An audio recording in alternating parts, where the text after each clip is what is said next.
Guys আসসালামু আলাইকুম। আমরা এখন যাচ্ছি রামপুর। আমার একটু দরকার আছে, যাচ্ছি হচ্ছে আমার কাঞ্চুটি সাইকেলটা দিয়ে। দেখতেই পাচ্ছেন এটা আমি সেকেন্ড হ্যান্ড নিয়েছি। তবে এটার মধ্যে কিছুদিনের ভিতরে নতুন কিছু করব, আপনাদেরকে দেখাবো। এখন আমি যাচ্ছি হচ্ছে আমাদের একটা বাজার আছে, ওই বাজারে।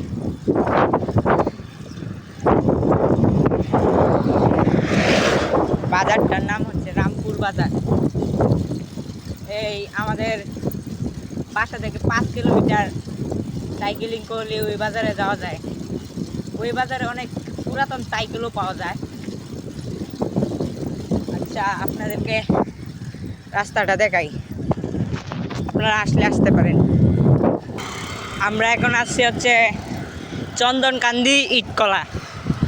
এই যে এটা থেকে ইট নিয়ে গড় বাঁধা হয় আর কি।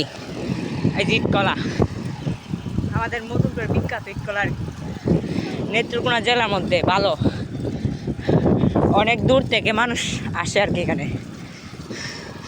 এখান থেকে আর মাত্র 1 থেকে 2 কিলোমিটার গেলে আমাদের রামপুর বাজার।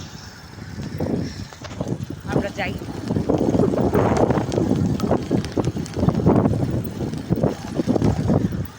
সামনে রাস্তাটা দেখাই, এই যে ইটকলাটা, ইটকলার বাজার, যে দিক থেকে প্রবেশ পথ।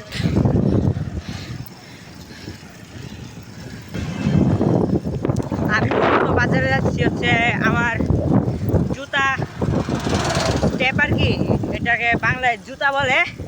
আমি জুতা কিনতে যাইতেছি।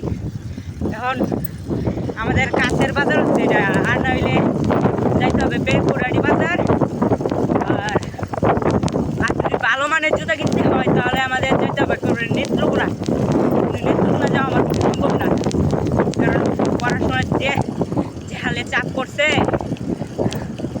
তাই আমি আজকে শুক্রবারে ফ্রি আছি বলে আজকে যাইতেছি। আচ্ছা, ওই যে বাজারটা দেখা যাচ্ছে, যে এই যে একটা ইটকলা আছে এখানে রামপুর বাজারের কাছে, ওই পিছনে আরেকটা ইটকলা রাইক আসছে, এখানে আরেকটা ইটকলা। এটাও ভালোই সার্ভিস দেয়। ওই যে দেখা যাচ্ছে রামপুর বাজার। আমরা প্রায় কাছাকাছি চলে আসছি। আমার এটা ফার্স্ট ব্লগ, আরও অনেক কন্টেন্ট বানাইছি কিন্তু ফার্স্ট ব্লগ, তাই বাজারের ভিতরে যা ঘটনা ঘটবে তা আমি রেকর্ড করতে পারবো না। পরে আবার বাজার থেকে বাইর হয়ে আপনাদেরকে দেখাবো আমি কি কিনছি। এই যে বাজারের ভিতরে ঢুকে যাচ্ছি আমি, এখন ক্যামেরা অফ করে বলতেছি টাটা গুড বাই। পরবর্তী ভিডিওতে আমি দেখাবো যে আমি কি কিনেছিলাম। রামপুর বাজারে জুতা না পাওয়ার কারণে এখন বেহুরারি বাজারে যাইতাছি। রামপুর বাজার থেকে, এই যে পিছনে রামপুর বাজার। এখন ওই যে ওই দিক থেকে আসছিলাম, এখন এদিকে যাইতে হবে সোজা। প্রায় আধা ঘন্টা সময় লাগতে পারে। কয় কিলোমিটার সঠিকটা আমার মনে নাই, তাও 5 কিলোমিটার হবে, 5 কিলোমিটার হবে। তো যাইতাছি, পাই নাই এখানে জুতা, আমার পছন্দ হয় নাই। আর যেগুলা পছন্দ হয়েছিল ওইগুলা আমার পায়ে সাইজে মিলে না, তাই আমি যাইতাছি এখন বেহুরাডি। বই করাটি বাজার বলে আর কি। ওইখানে না পাইলে কালকে চলে যাব নেত্রকোনা।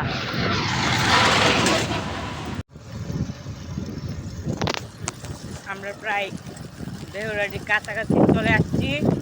এই যে একটা বন্ধ আছে, এই বন্ধটা পার হওয়ার পর 2 থেকে 3 মিনিট সময় লাগবে আমাদের বেহুরাডি বাজারে যাইতে।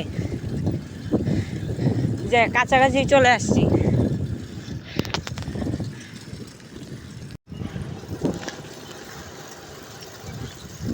আমরা প্রায় কাছাকাছি চলে আসছি।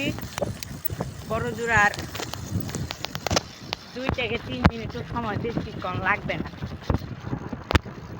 2 থেকে 3 মিনিট সময় নাও লাগতে পারে আমাদের।